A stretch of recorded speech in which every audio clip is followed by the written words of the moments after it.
Assalamualaikum warahmatullahi wabarakatuh. Hari ini tepat di belakang saya adalah Mapolres Pasuruan. Sudah barang tentu saya akan bertemu dengan orang nomor satu di Polres Pasuruan. Bukan hanya ngikutin keseharian beliau, tapi juga bagaimana sejauh ini seorang Kapolres Pasuruan AKBP Rofik Kripto Himawan SIK SHMH betul-betul menjadi bapaknya seluruh polisi yang ada di wilayah Kabupaten Pasuruan ataupun di wilayah hukum Polres Pasuruan. Bagaimana juga koordinasi hubungan baik dengan staf dan juga keluarga. Jangan kemana-mana, semua harus nonton tayangan ini mulai dari awal sampai dengan akhir di tutorial.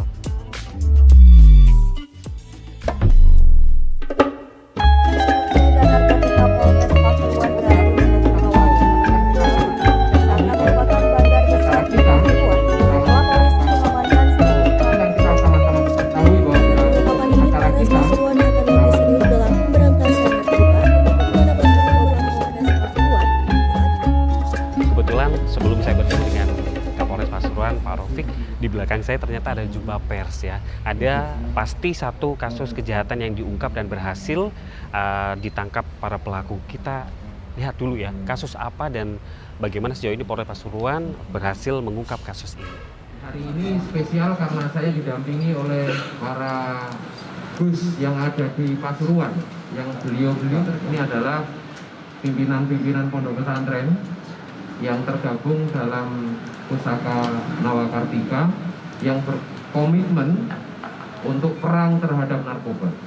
Rekan-rekan, sebuah kabar yang menyedihkan bahwa terungkap kembali di Pasuruan ini peredaran narkoba dalam jumlah besar. Ya, akhir bulan lalu itu Polres Pasuruan berhasil mengungkap kasus sabu-sabu yang masuk dalam kategori narkotika golongan 1 yang ancaman pidananya dimaksimal 20 tahun bahkan bisa hukuman mati. Dengan total barang bukti yang kita bisa ungkap itu 1 kilo 165 gram ya. Bisa dibayangkan kalau 1 kilo 165 gram dikali 5, maka hampir 10.000 generasi yang kemungkinan bisa terkontaminasi oleh bahaya narkoba ini. Sehingga benar-benar kita harus berkomitmen, narkoba ini harus diberantas di bumi Pasuruan, Jawa Timur, dan Indonesia. Kita berkomitmen untuk melakukan penegakan hukum secara transparan, proporsional dan profesional. Dan yang duduk di kursi roda ini sebagai apa, Nan? Yang bersangkutan ini posisinya kita dapati BB yang 1 kilo 104 gram itu ada di dia. Tapi dari hasil investigasi yang kita lakukan di lapangan, barang itu miliknya yang bersangkutan. Jadi sebelumnya barang itu tidak hanya 1 kilo, tapi masih simpang siur jumlah barang bukti datangnya berapa. Yang jelas kalau kita mau ngomong tentang potensi yang diurkan kenapa mereka masih berbisnis narkoba, ini BB 1 kilo 165 gram ini kalau diuangkan di lapangan rata-rata dia jualnya 1.600.000 per gram. Rekan-rekan bisa bayangkan uang ini di sini ada duit hampir 2,4 miliar. Barangnya cuma segini, dikantongin juga. Ya. Oke, terima kasih. Fuego que arde tu piel, soy el agua que mata tu sed, el castillo, la torre, yo soy la espada que guarda el caudal, tú el aire que respiro yo. Baik, tadi kita sudah mengikuti jumpa pers ya, sudah dipimpin langsung oleh Kapolres Pasuruan AKBP Rofik Kripto Himawan SIK SHMH, dan saya sudah bersama dengan beliau. Dan ini tadi kasus apa bisa dijelaskan? Narkoba ya? Ini kasus narkoba. Jadi tahanan di rumah tahanan negara miliknya Polres itu 68% kasusnya narkoba. Paling banyak. Itu menyedihkan sekali. Jadi saya berharap seluruh warga masyarakat Pasuruan di lini paling bawah, keluarga dalam hal ini, tolong aware bahwa narkoba sudah ada di mana-mana. Narkoba mengancam siapa saja. Narkoba tidak kenal kasta. Ya, tolong hati-hati. Dan mereka menggunakan modusnya luar biasa, berbagai macam modus. Ya, anak kecil ditawarin dengan cara bagaimana, anak remaja bagaimana, orang tua ditawarin bagaimana, bahkan kalangan tertentu itu ditawarkan dengan manfaat-manfaat, padahal nggak ada manfaatnya sama sekali. Oh begitu ya, Dan. Ini dari sekian banyak kasus kejahatan yang ada di wilayah hukum Polres Pasuruan. Dan tentunya masih banyak kasus kejahatan-kejahatan yang lain yang berhasil diungkap. Kemarin juga 38 ton ya, Dan ya, benih jagung yang dipalsukan. Ini kan kurang ajar banget dan berhasil diamankan. Tepuk tangan dong untuk Pak Kapolres. Hari ini saya boleh ngikutin Bapak? Boleh. Boleh ya? Seharian penuh boleh ya? Boleh. Termasuk keluarga juga boleh? Boleh. Jadi tetap di sini saya akan ngikutin kesibukan aktivitas beliau selain juga di Mapolres Pasuruan sampai dengan di rumah di Story Up.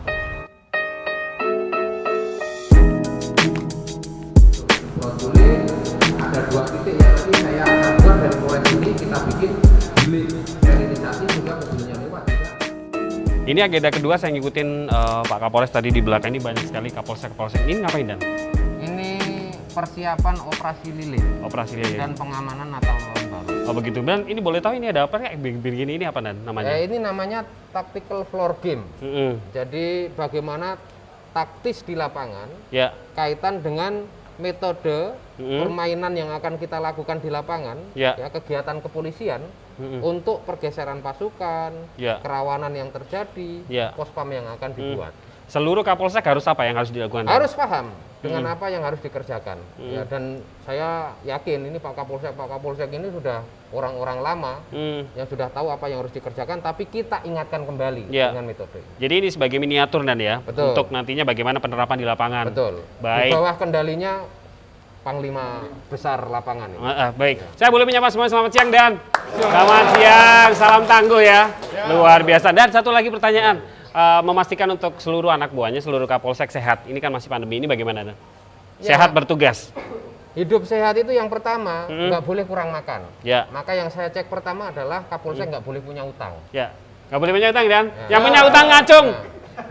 Nggak ada. Ternyata 60% punya utang. Oh, ternyata. Itu. Jadi ada kerawanan, makanya kemudian disuplai. Di sini ada logistik juga untuk kegiatan operasi supaya makannya nggak boleh kurang. Vitamin kita suplai juga. Seluruh personil kita kasih vitamin. Ada tambahan minuman probiotik yang dari lokal, produk lokalnya Pasuruan juga kita support supaya mengkonsumsi probiotik. Tapi probiotik, vitamin itu hanya menstimulus nutrisi yang masuk. Nah, nutrisi cukup, kemudian harus hidup sehat dengan berolahraga. Luar biasa. Tepuk tangan untuk Pak Kapolres. Luar biasa. Dan habis ini kita boleh lihat tanah nggak? Boleh. Boleh ya, ikuti kita di sini. Terima kasih, Dan.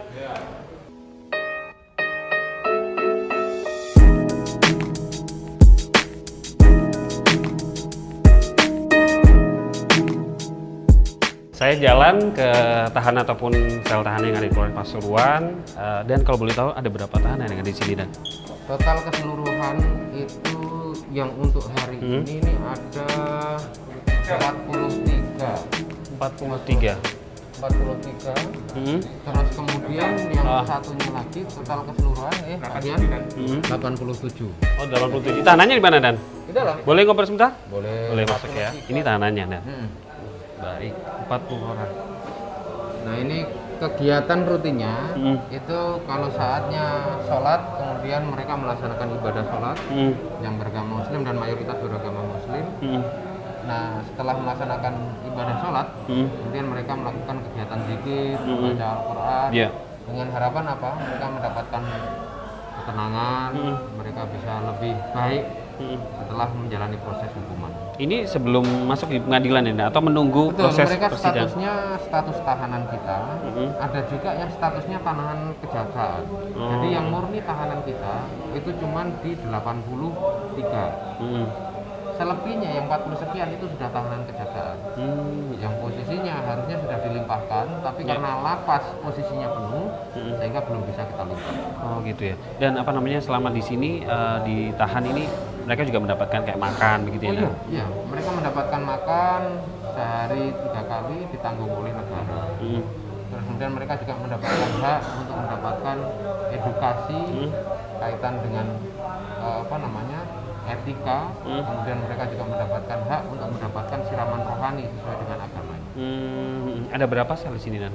Cuma berdua ini ya? Sel, ada 2 sel di sini? 2 sel di sini. Ini sama sih? Di dalamnya ini ada sel-sel besar di dalam sana. Oh, di dalam. Jadi memang masuk Kalau terus ini cuma areanya, ya? area yang bisa dimasukin ke dalam sudah nggak boleh. Oh, begitu. Dan kalau boleh tahu, saya melihat selama Pak Rafiq di sini tuh banyak pembangunan kayak masjid begitu ya. Besar sekali, dari beberapa tahun baru ini ada masjid yang besar. Boleh kita lihat sana? Boleh. Ikuti saya dengan Pak Rafiq, Kapolres Pasuruan di Story of. Dan ini saya lihat front office juga wajahnya berubah juga. Iya, masih proses. Jadi memang kan dalam kegiatan rutin kepolisian ini ada anggaran yang namanya anggaran harwat. Apa itu, Dan? Pemeliharaan dan perawatan. Oh, begitu. Nah, beberapa bagian space dari kantor ini memang sudah saatnya untuk diganti. Karena kemarin tackle-nya sudah melupas, ya kan. Terus kemudian plafonnya juga ada yang jebol di atas. Jadi mau tidak mau harus diganti, diperbaiki dalam rangka untuk merawat aset negara. Tapi tetap kembali ke pelayanan publik juga ya, Dan? Ya. Jadi kita harus memberikan yang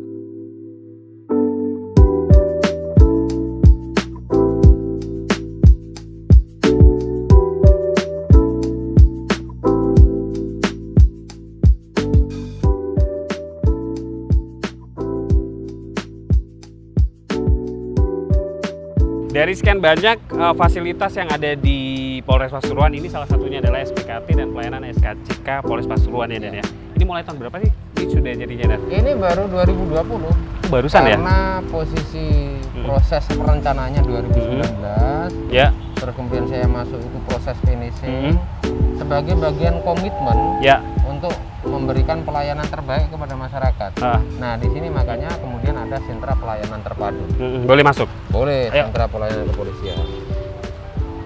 Saya bukan pesakitan dan saya tidak dalam keadaan sakit, tapi saya menjadi sebuah kehormatan bisa didorong langsung oleh Pak Kapolres. Dan kenapa harus saya didorong ini, Dan? Ya, ini yang mau saya jelaskan bahwa salah satu indikator tentang pelayanan publik yang tidak ada diskriminasi bahwa yang dia difabel pun diperlakukan untuk bisa dilayani. Wah, saya sudah negative thinking tadi. Ternyata salah saya, Dan. Ternyata memang pelayanan publik is everything ya. Begitu ya, Dan? Betul. Oke, di dalamnya ini ada apa saja, Dan? Di sini ini ada pelayanan kaitan dengan pelaporan terhadap permasalahan yang terjadi di masyarakat. Di atas juga kemudian ada yang piket standby 1 kali 24 jam. Mereka standby on call. Kapanpun masyarakat membutuhkan kita harus siap. Terus kemudian di bagian sebelah kanan ini adalah pelayanan untuk surat keterangan cakap kelakuan. Dan boleh ngobrol dong sama ibu-ibu. Selamat siang. Assalamualaikum. Ibu, dari mana, Bu? Dari sini aja. Dari Pasuruan. Ngapain di sini? Pokoknya layanan begitu ya? Oh iya, anaknya ditinggal? Enggak ya, oke. Pak, ini bagian daripada pelayanan juga ya? Betul. Jadi masyarakat kebetulan ini juga mungkin sedang mau membuat laporan atau mungkin membutuhkan informasi, maka kita harus memberikan layanan itu. Nah, ini adiknya ini. Ya. Bagaimana sejauh ini dari Pak Kapolres sendiri terutama meyakinkan kepada para stafnya untuk betul-betul pelayanan publik itu dilakukan dengan ramah dan masyarakat nggak takut gitu?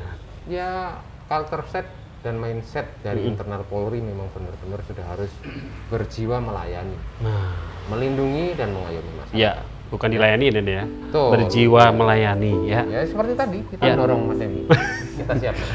Kapan lagi Kapolres dorong saya? Kita ke tempat yang lain di Story of.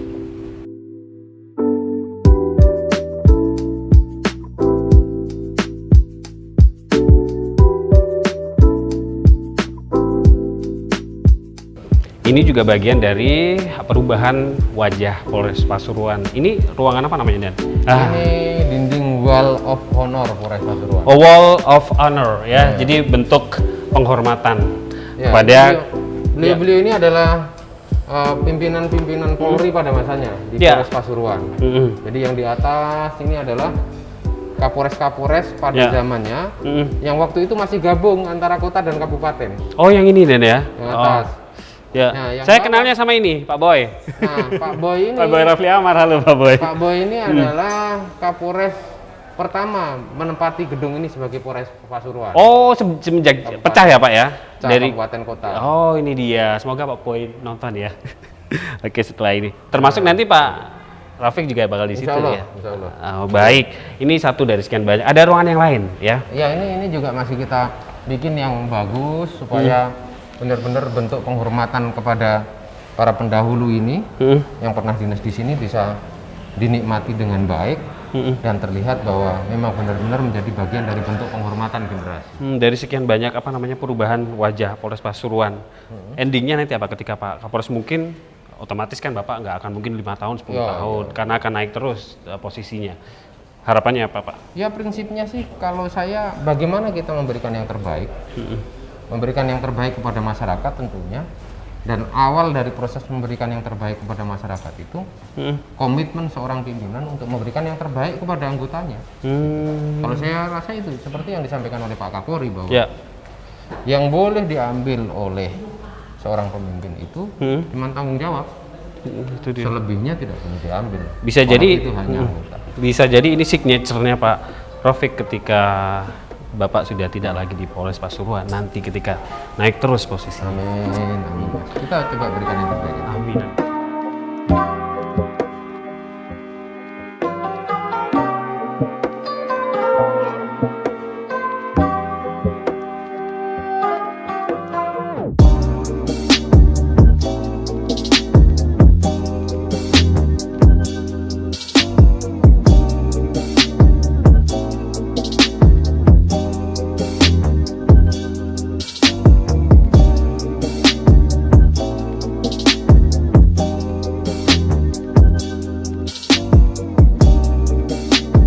Ada banyak sekali sarana prasarana yang dibangun oleh Pak Kapolres ya. Nah sekarang ini saya berada di suatu tempat yang besar ini apa Dan? Ini masjid. Ini masjid ya? Iya. Gede banget ya? Iya. Ini baru pertama kali saya lihat bahwa di masanya Pak Rafiq ini dibangun masjid dan letaknya adalah tepat di pinggir jalan. Jadi ini benar-benar memudahkan orang supaya bisa sholat di sini juga. Dan? Ya, jadi Polres Pasuruan ini dengan 24 kecamatan. Ya. Kabupaten Pasuruan dengan 24 kecamatan, itu yang 17 kecamatan masuk wilayah Polres Pasuruan. Nah, di 17 kecamatan itu, yang masuk administratif kepolisian Polres Pasuruan, itu memiliki pondok pesantren lebih dari 300 pondok pesantren. Banyak banget. Maka dari itu ya? Betul, dengan karakter masyarakatnya yang religi Islamnya kuat, terus kemudian juga berbasis pondok pesantren, saya berpikir yang menjadi sarana kontak paling tepat untuk masyarakat dengan polisi bisa diskusi enak itu masjid. Jadi ketika masjid itu di bagian depan, saya rasa akan lebih tepat. Orang jadi nggak malu untuk sholat di sini ya? Sholat di sini sambil komunikasi, kegiatan kita juga bisa berkomunikasi dengan masyarakat dan polisi juga. Betul. Lokasinya strategis. Ini kapasitas sampai berapa orang Dan?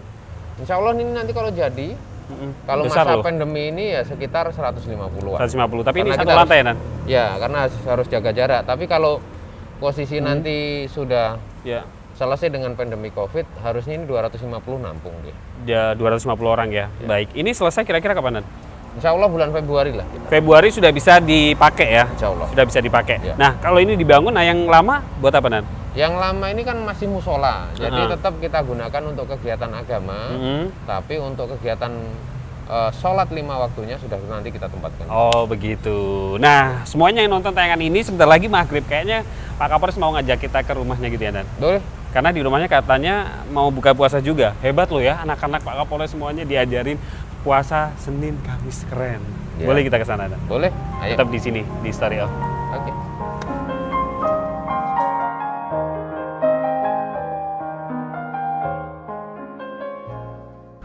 Ikuti kita di sini.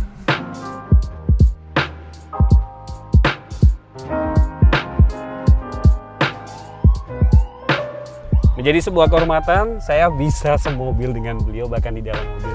Saya cukup kaget. Ini kayaknya lemari berjalan ini di sini dan ini banyak banget seragamnya. Ini karena memang satu hari bisa 10 kegiatan atau gimana? Ya, dalam satu hari ini kadang kita melaksanakan kegiatannya bisa 5, 6, bahkan 7 kegiatan. Yang kadang juga dress code-nya juga berubah-ubah. Harus pakai baju santri, kadang pakai baju lapangan, kadang harus pakai seragam yang sudah ditentukan oleh Forkopimda dan kegiatannya. Coba cari tahu. Ini baju apa Dan?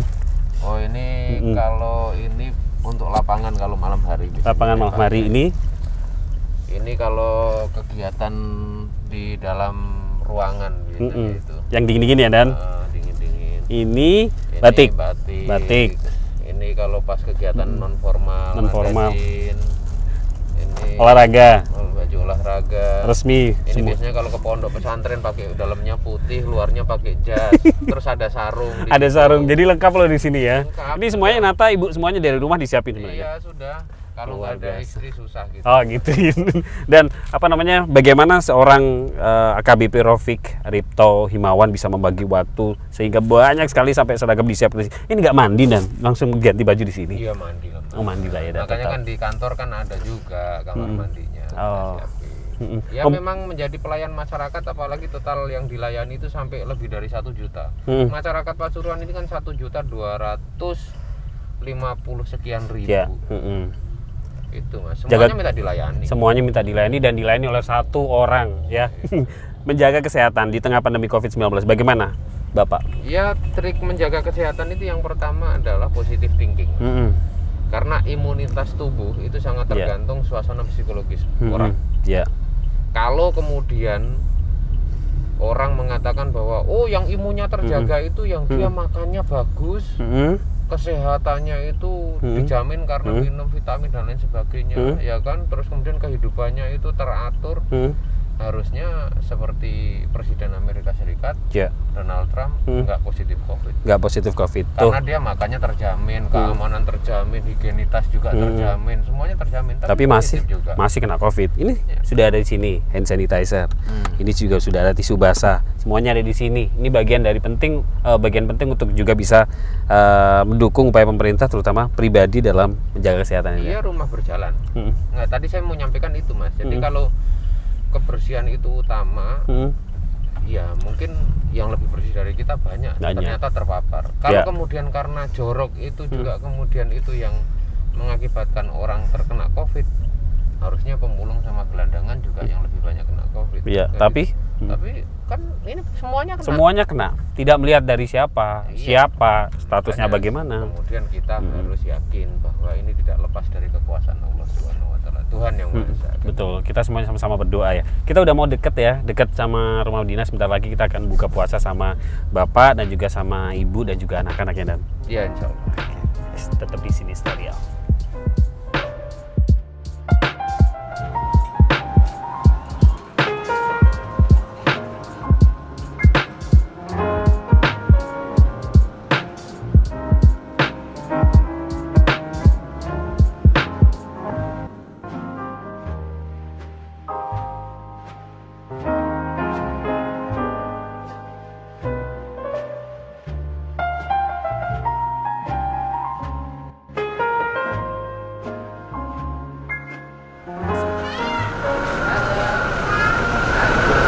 Bagian daripada protokol kesehatan.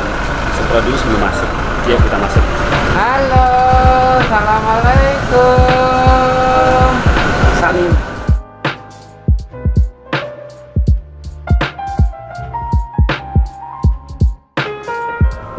Assalamualaikum.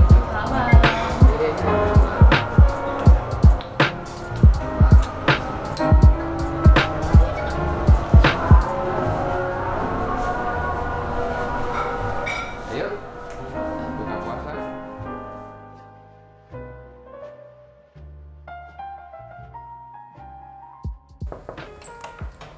Assalamualaikum. Waalaikumsalam. Alhamdulillah saya udah masuk loh. Boleh masuk Dan? Boleh. Sebentar. Ini ada apa? Ini apa Dan? Itu aromaterapi. Aromaterapi. Di Bapak di situ aja. Bapak di situ aja. Saya di sini ya. Ini buat apa? Itu buat apa namanya? Mencuci udara.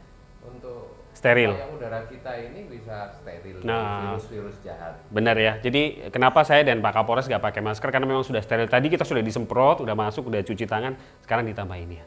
Langsung ya. Oke. Ayo. Jadi ini adalah saya ngikutin beliaunya. Kebetulan Pak Kapolres ini sebagai bapak panutan. Kenapa saya bilang seperti itu? Karena beliau mengajarkan bahwa mulai kecil dibiasakan untuk puasa Senin Kamis. Itu berat loh Nan. Gimana cara Bapak? Kalau yang nggak biasa berat. Ah, gitu. Coba ditanya. Emang benar puasa?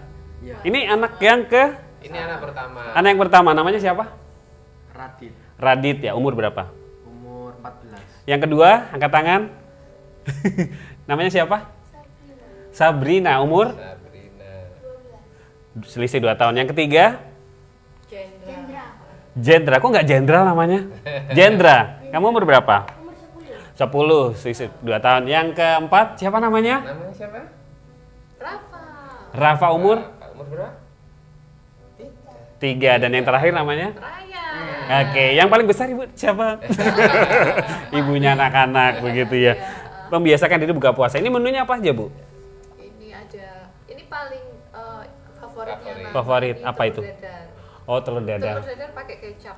Oh, menunya rumahan banget ya, Dan. Terus? Ya, ada tempe goreng, Ya. ikan, Mm-mm. ayam bakar. Mm-mm. Banyak pokoknya ya. Ya, menu rumahan pokoknya. Gimana Bapak bisa membagi waktu kan di tengah kesibukan, kemudian membagi waktu untuk bisa makan bareng itu sebuah hal yang menurut saya itu ajaib loh, Dan. Iya, memang sebenarnya menjadi hal yang tidak mudah juga untuk saya ngumpul bareng sama anak-anak. Tapi di waktu-waktu tertentu memang kita jadwalin kita harus bareng makan bersama-sama sambil cerita, kita sambil mengevaluasi kegiatan-kegiatan anak-anak tentang belajarnya, sekolahnya. Kalau kita sekarang kan kegiatannya kan semuanya rata-rata daring nih, jadi semua harus dikontrol dari rumah.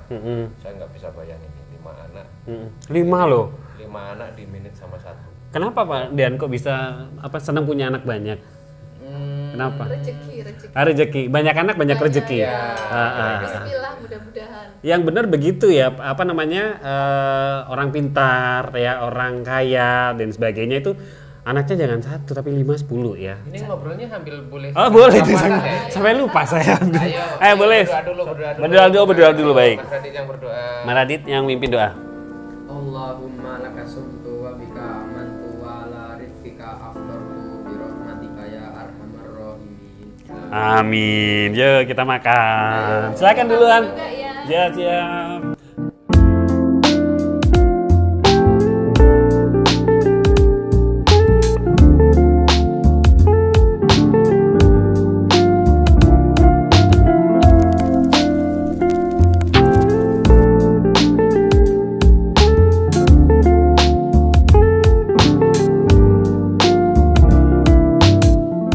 Saya udah buka puasa bareng sama Pak Kapolres dan juga sama Ibu dan juga sama anak-anak. Tepuk tangan dong.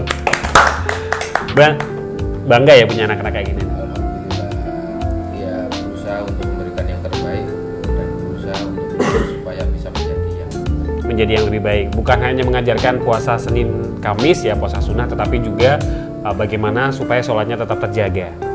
Setelah ini kita sholat sebentar, kemudian lanjut aktivitas yang lain begitu ya. Studio. Ayo, Dan.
Kita sudah barusan sholat, senang banget ya lihat keluarga Cemara.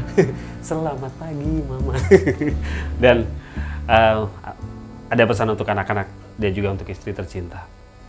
Ya, pesan saya untuk istri dan anak-anak saya tercinta yaitu bahwa kita diciptakan di muka bumi ini tidak lain hanya untuk beribadah kepada Allah Subhanahu wa Ta'ala. Jadi apapun yang kita lakukan, apapun yang kita tekuni, apapun yang kita kerjakan, saya selalu mengingatkan kepada istri dan anak-anak saya ini untuk selalu diniatkan ibadah mencari ridha Allah Subhanahu wa Ta'ala.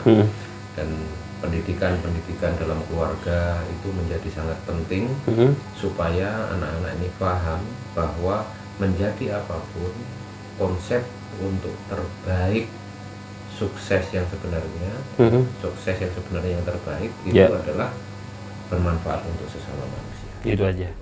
Ya, kamu satu kata, papa adalah orang yang baik. Ibu, papa adalah orang yang Romantis. Sabrina, papa adalah orang yang galak. Adit, papa adalah orang yang hebat. Luar biasa, tepuk tangan sekali lagi.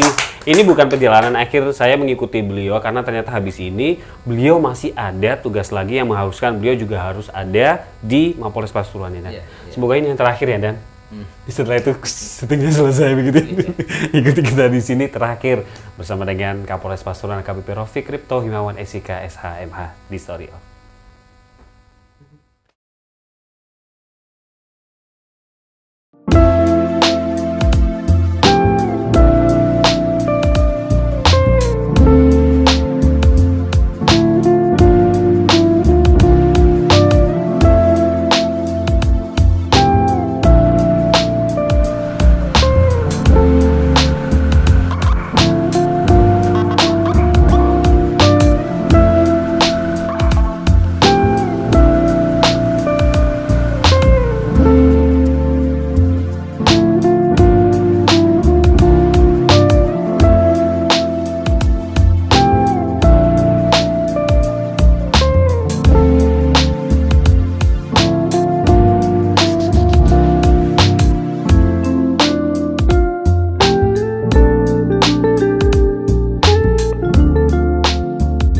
Seharian penuh saya ngikutin Pak Kapolres, pokoknya seharian penuh sampai saya berganti baju, dan ini terakhir ya, Dan. Ini apa, Dan?